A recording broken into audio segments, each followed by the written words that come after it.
ಕರ್ನಾಟಕ ಸರ್ಕಾರ ಏನು KC valley, HN valley, Vrishabhavathi valley ಅನ್ನುವಂತ ಹೆಸರುಗಳಲ್ಲಿ ಇವತ್ತು ಕೋಲಾರಕ್ಕೆ ಮತ್ತು ಚಿಕ್ಕಬಳ್ಳಾಪುರಕ್ಕೆ ಮತ್ತು ಬೆಂಗಳೂರು ಗ್ರಾಮಾಂತರ ಜಿಲ್ಲೆಗೆ 2 ಹಂತಗಳಲ್ಲಿ ಸಂಸ್ಕರಿಸಿದ ಬೆಂಗಳೂರಿನ ತ್ಯಾಜ್ಯ ನೀರನ್ನ ಕೆರೆಗಳಿಗೆ ಹರಿಸ್ತಾ ಇದೆ. ಆ ಕೆರೆಯ ಒಂದು ಕೋಡಿ ಜಾಗದಲ್ಲಿ ಇಂತ ಒಂದು ಬೋರ್ಡ್ ಅನ್ನು ಅಳವಡಿಸಿದೆ. ನಾವಿಲ್ಲಿ ಅಮಾನಿ ಗೋಪಾಲಕೃಷ್ಣ ಕೆರೆ, ಚಿಕ್ಕಬಳ್ಳಾಪುರ ತಾಲೂಕಿನ ಕೆರೆ ದಂಡೆಯಲ್ಲಿದ್ದೀವಿ.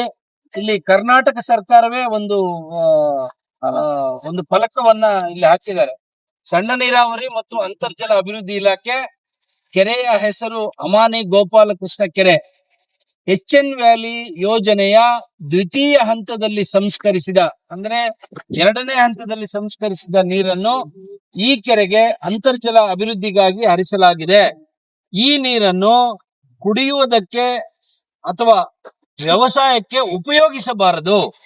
ಸದರಿ ನೀರನ್ನು ಅನಧಿಕೃತವಾಗಿ ಉಪಯೋಗಿಸಿದಲ್ಲಿ ಕಾನೂನು ರೀತಿ ಕ್ರಮ ಜರುಗಿಸಲಾಗುತ್ತದೆ. ಈ ಕೆರೆಯಲ್ಲಿ ಈಜುವುದನ್ನು ಮತ್ತು ಮರಳು ತೆಗೆಯುವುದನ್ನು ನಿಷೇಧಿಸಲಾಗಿದೆ. ಕಾರ್ಯಪಾಲಕ ಅಭಿಯಂತರರು, ಸಣ್ಣ ನೀರಾವರಿ ವಿಭಾಗ, ಚಿಕ್ಕಬಳ್ಳಾಪುರ ಜಿಲ್ಲೆ ಅಂತ ಹೇಳಿ ಬೋರ್ಡ್ ಹಾಕಿದ್ದಾರೆ.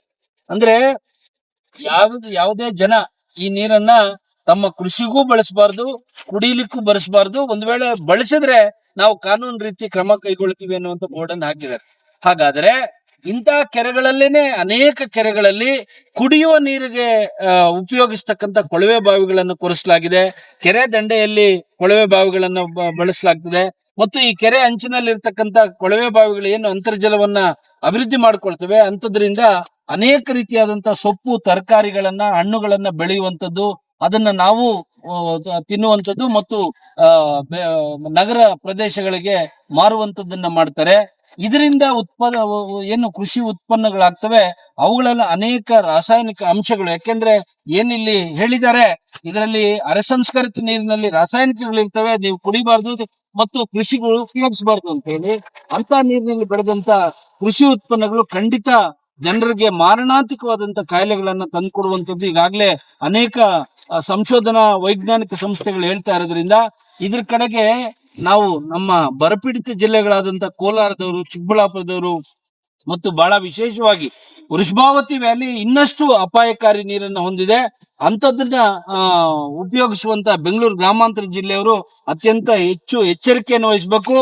3ನೇ ಹಂತದ ಸಂಸ್ಕರಣೆಗೆ ಒಳಪಡಿಸದೇ ಇದ್ದರೆ ಖಂಡಿತ ಈ ನೀರು ನಮಗೆ ಮುಂದಿನ ದಿನಗಳಲ್ಲಿ ಬಹಳ ದೊಡ್ಡ ಅಪಾಯವನ್ನ ತಂದೊಡ್ಡುವಂಥದ್ದು ನಿಶ್ಚಿತ.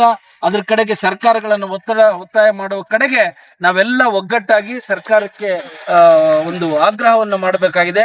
ಆ ನಿಟ್ಟಿನಲ್ಲಿ 3 ಜಿಲ್ಲೆಗಳು ನಾವು ಈಗೇನು ಜಲಾಗ್ರಹ ಅನ್ನುವಂತ ಒಂದು ಏನು ಕಾರ್ಯಕ್ರಮವನ್ನು ಹಮ್ಮಿಕೊಂಡಿದೀವಿ, ಜನರನ್ನ ಜಾಗೃತಿಗೊಳಿಸುವಂತ ಕಾರ್ಯಕ್ರಮ, ಅದನ್ನ ಯಶಸ್ವಿ ಮಾಡಬೇಕು ಅಂತ ಹೇಳಿ ನಾನು ವಿನಂತಿ ಮಾಡ್ಕೊಳ್ತಾ ಇದ್ದೀನಿ.